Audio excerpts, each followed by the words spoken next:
Message from Marcus Garvey from Atlanta Jail, February 10, 1925. I have the pleasure to inform you that your humble servant is as happy to suffer for you and our cause as it is possible in these circumstances where I am viciously outraged by a group of colluding plotters, stopping at nothing to humiliate you through me in the fight for true emancipation and African redemption. I am convinced that you have not given credit to the vicious lies of the white and enemy newspapers and of those who spoke in reference to my surrender. The liars conspired by all means to make it appear that I was not ready to go to court. My lawyer taught me that no warrant would be issued for 10 or 14 days, as is customary in courts of law, and that would have given me time to honor the oral engagements I had in Detroit, Cincinnati, and Cleveland. I hadn't left town for 10 hours when the liars spread the news that I was a fugitive. This was the news to be circulated all over the world to demoralize the millions of Negroes in America, Africa, Asia, the West Indies, and Central America. But the fools must know by now that they cannot fool them all, the Negroes, at the same time. I don't want to write anything at this time that would make it difficult for you to face enemy opposition without my assistance. Let us be content to say that the history of outrage will form a splendid chapter in the history of redeemed Africa, when black men will never again suffer at the heels of others, but will have a civilization and a country of their own. The whole affair is a shame, and the whole black world knows it. We will not forget. Our day may be 50, 100, or 200 years from now, but let's watch, work, and pray, for the civilization of injustice is doomed to crumble and bring destruction to the head of the wicked. The fools believed they could humiliate me personally, but they were wrong about that. The minutes of suffering are numbered, and when God and Africa return and weigh retribution, those minutes will be multiplied by the thousands for sinners.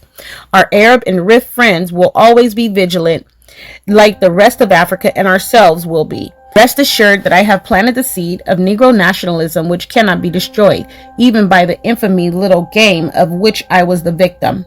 Keep praying for me, and I will always be true to my duty. I want you black people of the world to know that W.B. Du Bois and this vicious black hating organization known as the Association for the Advancement of Colored People are the greatest enemies that black people have in the world. I have so much to do with the few minutes I have that I cannot write at length about it or anything else, but beware of these two enemies. Don't allow them to have you with press releases, speeches, and salivating books. They're the vipers who worked with others on the extinction of the black race. My work has only just begun, and when the story of my suffering is over, then future Negro generations will have in hand the guide to the knowledge of the sins of the 20th century. I believe in time, and I know you do too, and will patiently wait 200 years if it takes to face our enemies through our posterity. For you will rejoice me if you do even more for the organization than when I was with you. Support those who make it work. Help them do it right, so that the work continues to spread from pole to pole. I am also making a last-minute appeal for support from the Black Star Line Shipping and Trading Company. You are urged to make and send your donations in order to enable the directors to carry out the work successfully. Everything I have given to you, I have sacrificed my home and my beloved wife for you. I entrust her to you so that you can protect and defend her during my absence. She is the bravest little woman I know. She sacrificed herself with me for you.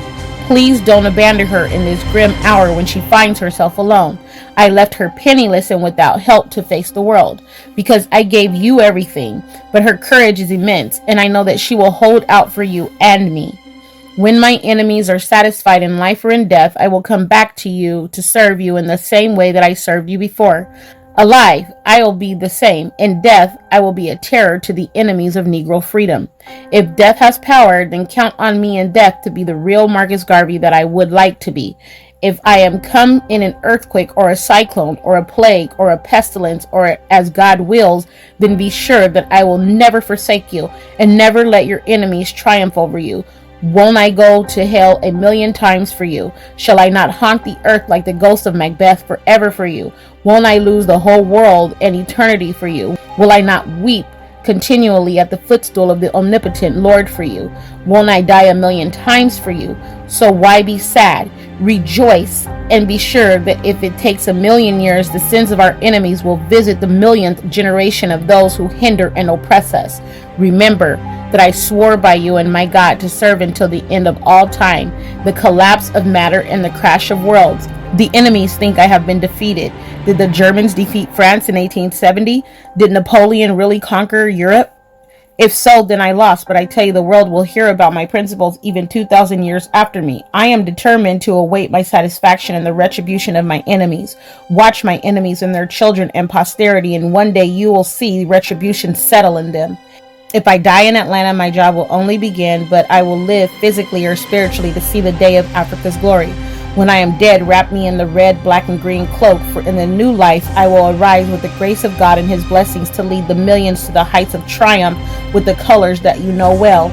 Look for me in the hurricane or in the storm. Look for me all around you, for with the grace of God I will come back and bring with me the countless millions of black slaves who died in America and the West Indies, and the millions in Africa to help you in the fight for freedom, justice, and life.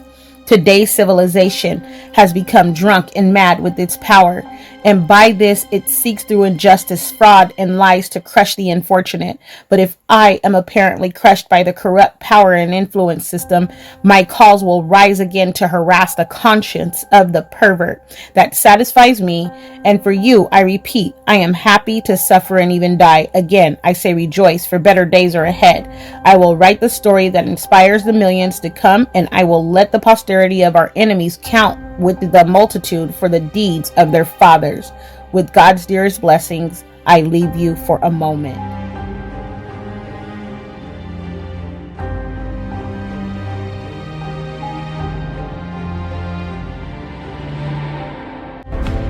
You are the light of the world. A town built on a hill cannot be hidden. Neither do people light a lamp and put it under a bowl.